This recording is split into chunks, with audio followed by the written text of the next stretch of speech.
Hello everyone, SmurfyDan here, and I hope you're all having a very Merry Christmas and a Happy New Year. Well, I hope all is well for this Christmas because now it is time for me and my friends are going to do a very special Thomas YouTube read-along live stream like last time with the other two stories.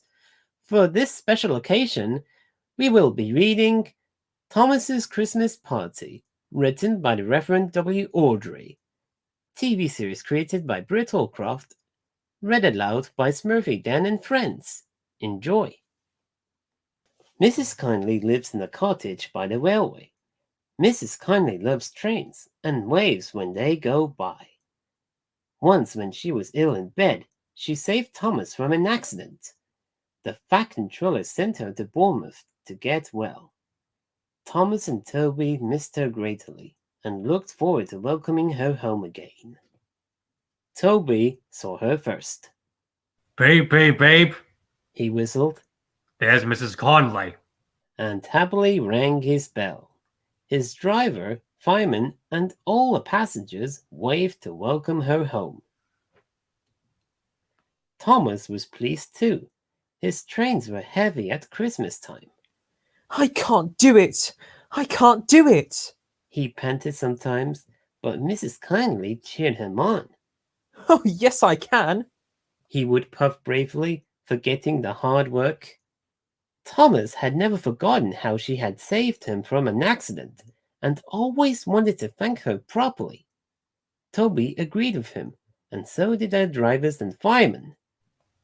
Let's give her a party at Christmas, they said. Where can we hold it? They wondered. Our shed's much too small. There's no room for anyone else when we're inside. But Thomas's driver wouldn't give up. Let's try at Tidmouth, he said. I'm sure the big engines would like a party in their grand new shed. We'll ask them when we go there tonight. The big engines were delighted, and so were their drivers and firemen. We'd like that, they said. A party will be fun. We'll ask the Fat Controller tomorrow. A party for Mrs. Kyndley, said the Fat Controller. What a good idea of Thomas. Let me see. We've no trains on Christmas or Boxing Day. We all want Christmas at home, of course, so Boxing Day will be best. So they made an invitation card. Thomas, Toby and friends request the pleasure of the company of Mr. and Mrs. Kyndley at a party at the new engine shed, Titmouth, on Boxing Day at 5 p.m. RSVP, Sir Topham Hatt, Wellsworth, Sodor.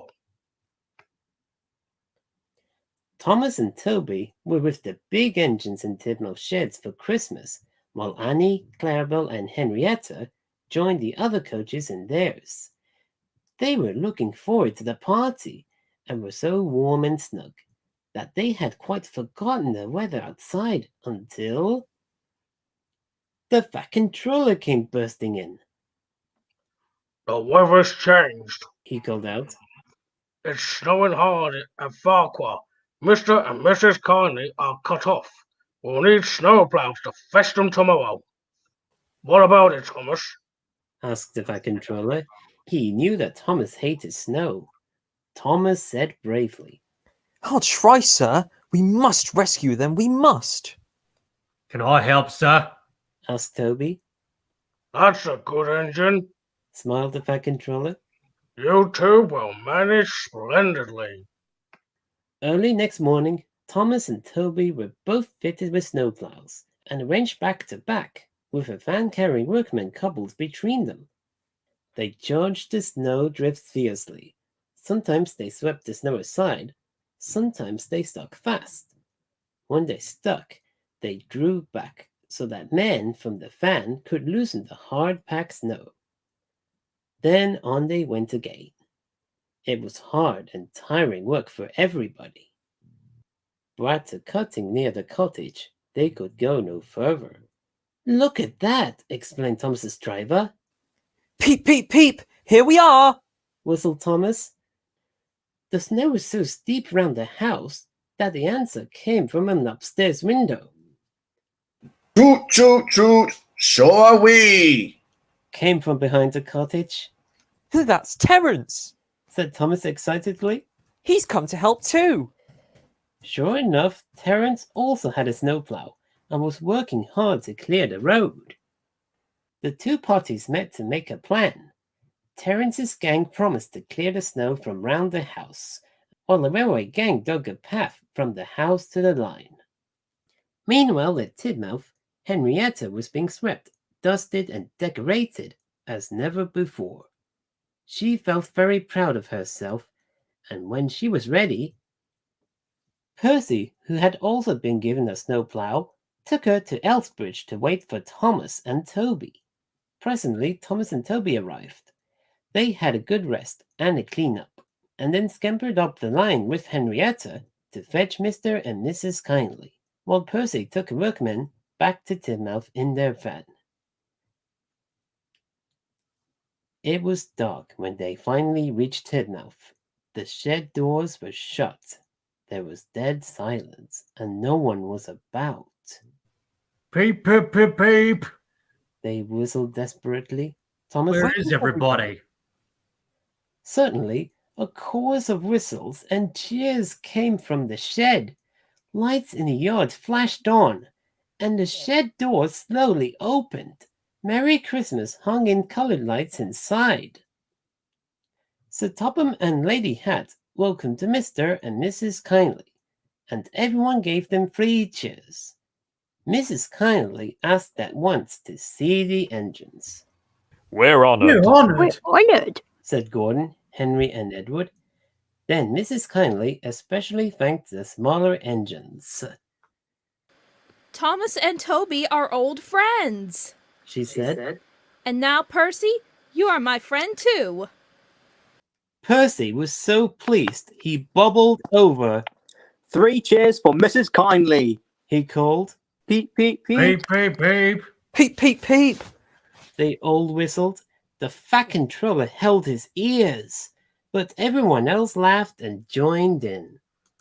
Meanwhile, the Christmas tree had been rolled into position, ready for the carol singing to begin.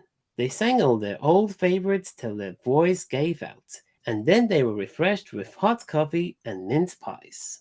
Then they pulled crackers and played games, and had a perfectly splendid time till, all too soon, it was time for the party to end.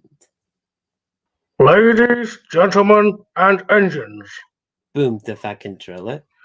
we are here to honor a gracious lady who last Christmas did our railway a great service. We all hope, Mrs. Kyndley, that you will accept this free travel pass over our railway. May you have long life and good health to enjoy it. Cheers followed, and to the strains, but first she's a jolly good fellow, punctured by whistles. So Topham and Lady Hatt took Mr. and Mrs. Kyndley away to stay with them at Wellsworth, till the weather improved. The last guest left, and the doors of the shed were closed. What a lovely party. Said Edward. Thank you, Thomas, Toby, and Percy. And so say all of us. Hummed Gordon. But no one finished the song. Tired but happy, they were all fast asleep. The end. And that is all for Thomas's Christmas party story. Well, I hope you all enjoyed a festive read-along in spite of a couple of missteps here and there. But don't worry, this happened before. See the missing coach here and there on Google Drive. That I provided the link for you to see the Blueberry version. So for you watching will be the edited version, which means that the unedited original version shall still be seen on Google Drive. In the meantime, I hope you guys have a Merry Christmas and a very Happy New Year. Stay safe, stay warm, and don't forget to wash your hands, and don't touch your faces. We don't want another coronavirus situation happen. So, everyone, all together, shall we bid our farewells? So, Merry See Christmas. you later. Merry Merry Christmas. Christmas and Happy New Year. Bye. Merry Christmas and a Happy New Year from SmurfyDan. Signing off, giving a cheerful toot toot, farewell and goodbye.